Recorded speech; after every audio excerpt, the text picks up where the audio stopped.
Hello and welcome, everyone. Today we will be outlining the proposal for St. John's Compassionate Mission. Our consulting firm is E&L, Elva and Lewis. And what we're going to discuss today is the St. John's Compassionate Mission. Uh, it's a place of worship that opens its door to all and helps everyone. The church has flourished under the leadership of Father Roberto.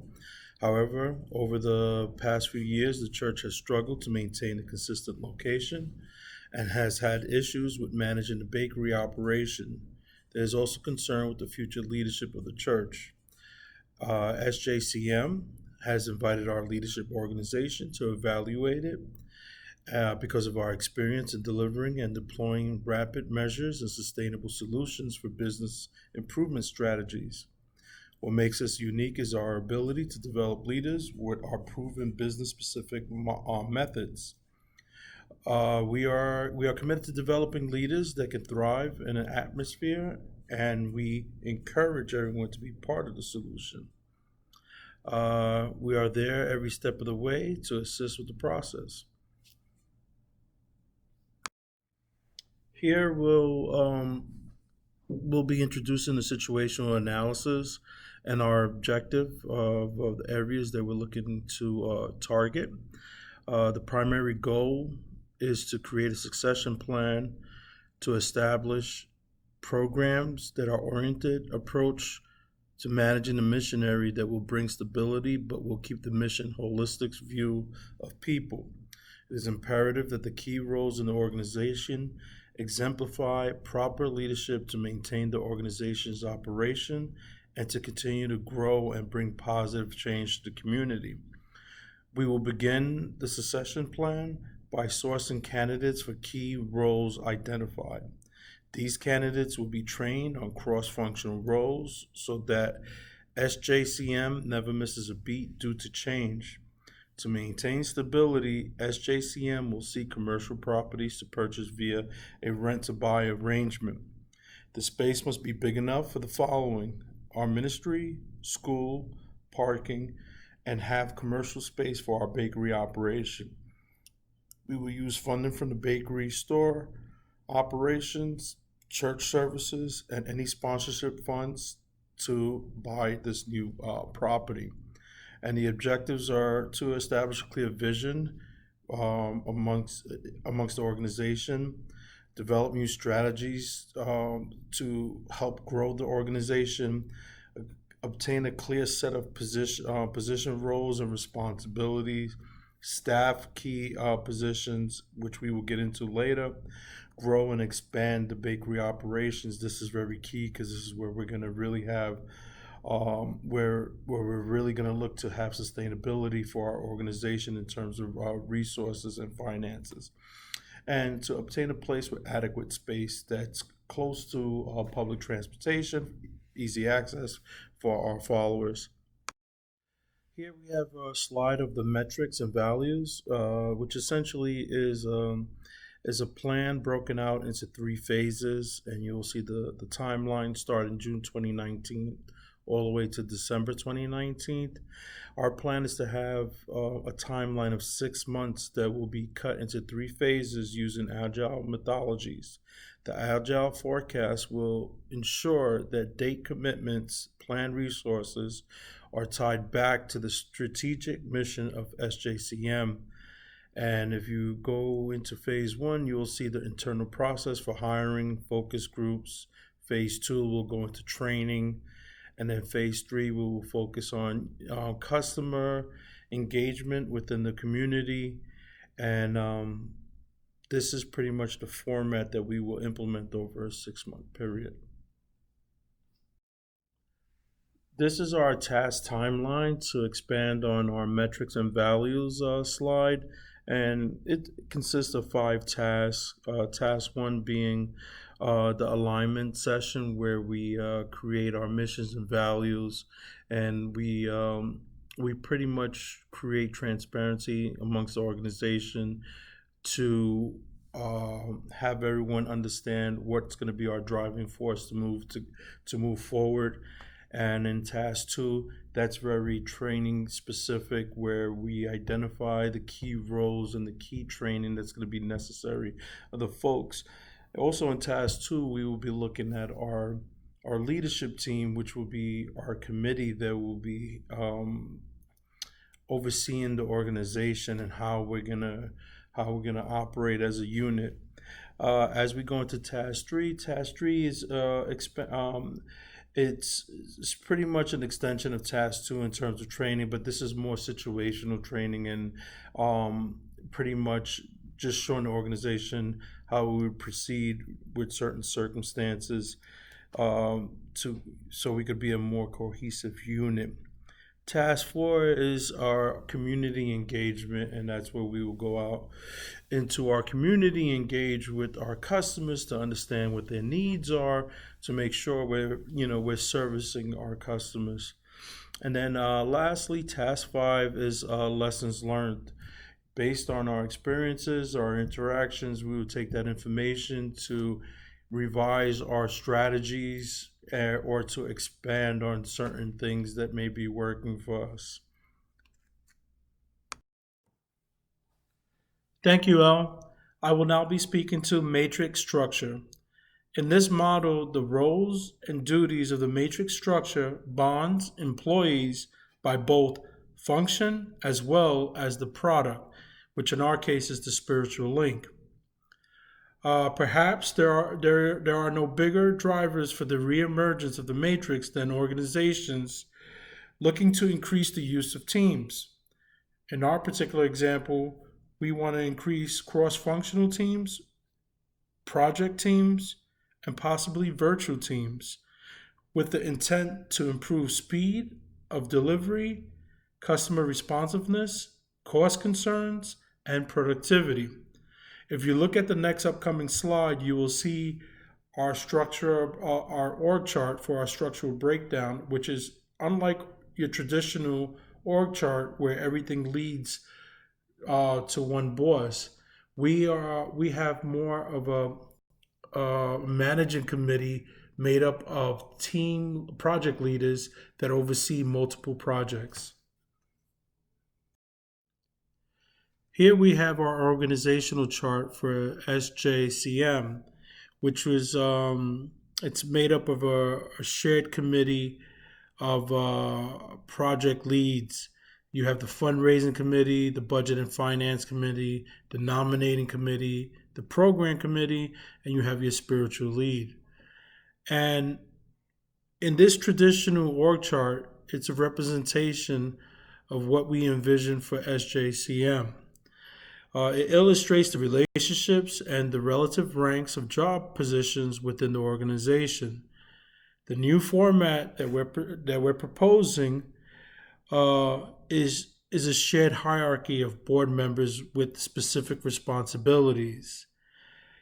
And the reason why we're presenting this is because in the past, Father Freddie was responsible for overseeing everything. That model was unsustainable for the organization. It was just too much for one person to undertake.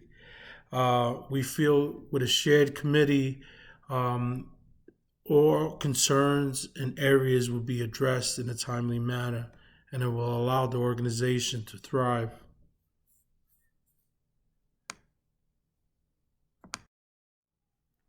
So how do we implement the matrix? We identify four components that are key for implementing a successful matrix. One, you have to define the roles and responsibilities up front. By doing this, it's important because it allows the team member to understand their role, especially around decision-making authority.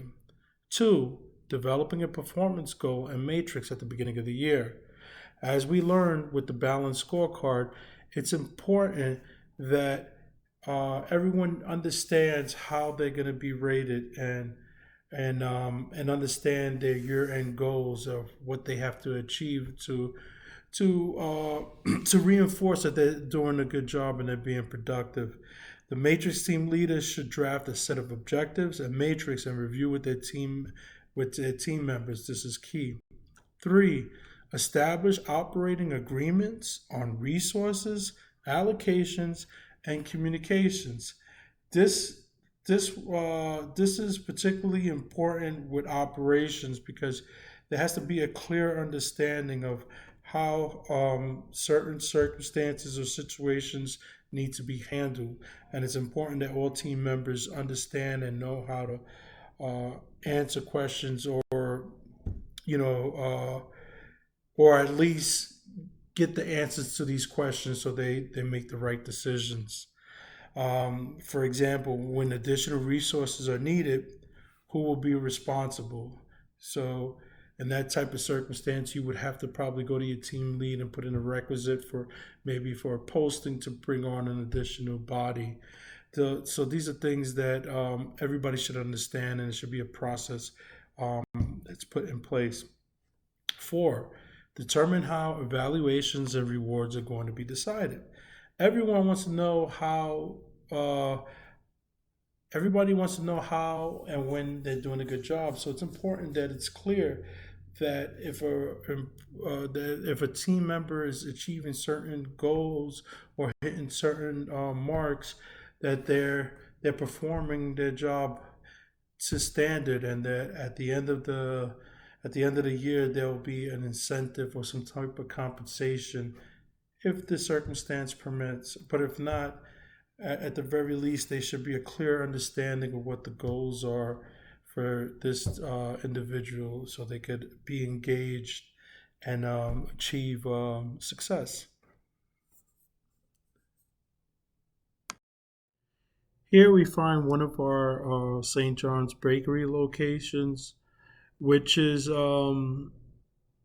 which the sign is a little outdated. So one of our objectives is just to modernize the sign. We do like the the ground floor look of big windows that's very attractive. It brings in customers, but we envision maybe a little bit more color to attract folks.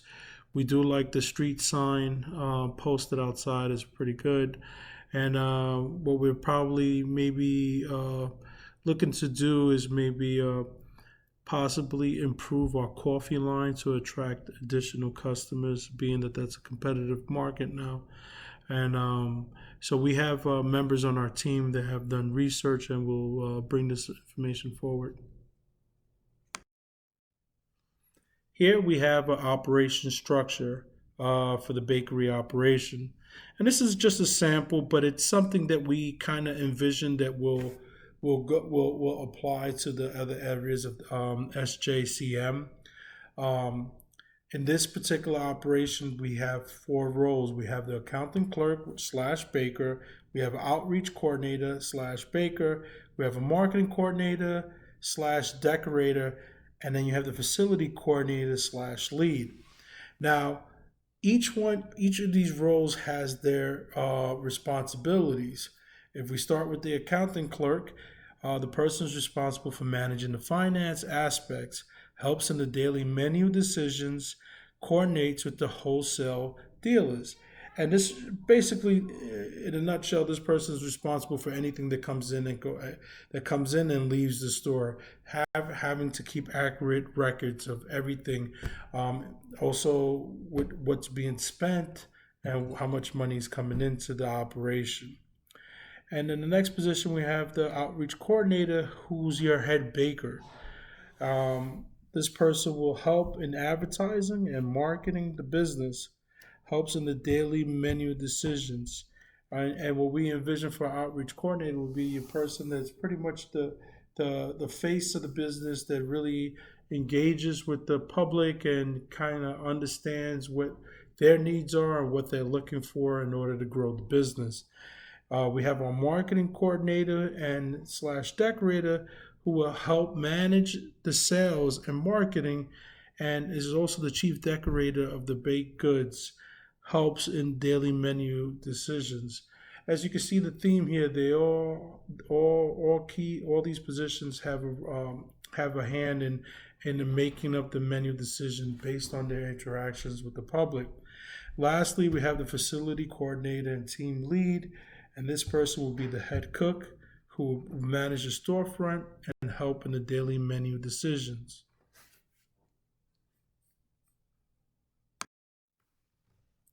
Here we have our SWOT analysis.